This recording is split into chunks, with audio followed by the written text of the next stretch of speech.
February کے election کے بعد جو گورنمنٹ بنی ہے اس کی لیجیٹیمیسی پہ بہت کوشچن مارکس ہیں. پی ٹی آئی کی پارٹی وہ مسلسل پروٹیسٹ کر رہی ہے. آپ پہ کوئی اسٹیبلشمنٹ کی طرف سے پریشر تھا کہ کچھ کریں جلد از جلد تاکہ پی ٹی آئی کو ریلیف نہ ملے؟ I just like all these opposition talking points that are just repeated. But the point is, اچھا آپ یہ بتائیں, ہم تو گندے برے بڑے, کون سا اسمبلی کا لیجیٹیمیسی تھا؟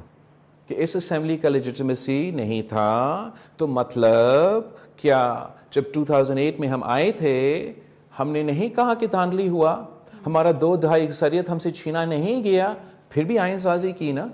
جب ضیاء الحق نے آئین سازی کی, اس کا اسمبلی نے آئین سازی کی, اس کا لیجیٹیمیسی تھا نہیں تھا؟ آئین نے, عدالت نے اس کو لیجیٹیمیسی دی اور اس آئین کو ہم ہٹا نہیں سکے.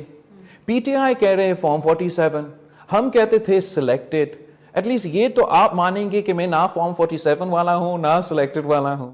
You're implying that no assembly, fair enough, it is your view, let's say it's your view that this particular assembly that has for some reason less legitimately than Imran's assembly, than Musharraf's assembly, or any other assembly.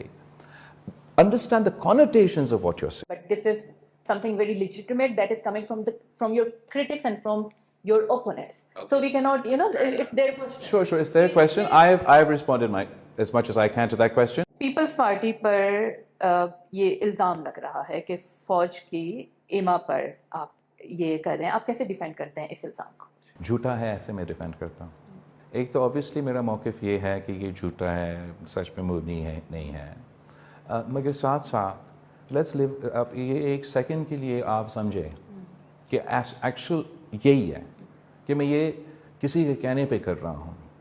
And اگر وہ لوگ یہ کہہ رہے ہیں مجھے کہ آپ اپنا چارٹر آف ڈیموکریسی پہ عمل درآمد کرو, مجھے یہ کہنا چاہیے کہ اس لیے آپ میرے منشور کو مان چکے ہو, اس لیے آپ میرے والدی کی وعدہ کو مان چکے ہو, سمجھتے ہیں کہ شاید یہ صحیح ہے, میں نہیں کروں گا, اس لیے غلط آدمی یہ سمجھتا ہے. I can say to you with a straight face, in all honesty, with all sincerity, کہ میں نے چارٹر آف ڈیموکریسی کے ان نکات پہ عمل درآمد کیے اسٹیبلشمنٹ کے کہنے پہ نہیں, اپنی والدہ کا کہنے پہ. عمران خان 1 سال سے زیادہ عرصہ ہو گیا ہے, ہی از ان دی جیل.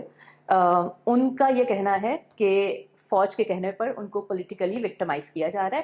اسی قسم کی باتیں آپ کی گورنمنٹ بھی جب پیپلز پارٹی بھی کرتی رہی ہے, پی ایم ایل این بھی کرتی رہی ہے.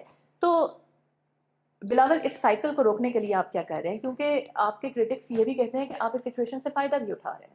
What have I not done to end this cycle? ہم نے کیا, جب میرے والد کا گلا کاٹا گیا, زبان کاٹا گیا, 11.5 سال جیل میں رکھا گیا, کیا ہم نے وہی کام انہیں لوگوں کے ساتھ کیا حکومت میں آنے کے بعد؟ نہیں, ہم نے اینڈ کیا یہ سائیکل.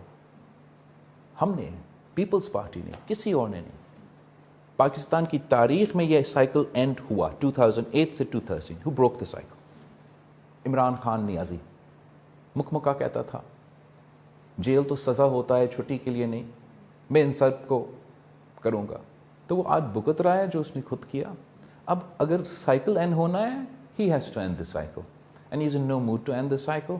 تو ایسے ہی چلتا رہے گا. اور یہ بہت افسوسناک ہے کہ پاکستان کی سیاست وہی رخ پہ چل رہا ہے جو خان صاحب چاہ رہا تھا. You expect that if someone has been involved in the incarceration of your father, in the torture of your mother, in the torture of 3 generations of your family, کہ میں خون کا بدلہ لیتا, میں انتقام ایسے لیتا کہ ان کو نسلوں یاد ہوگا. لیکن میں کہتا ہوں جمہوریت انتقام بہترین انتقام ہے.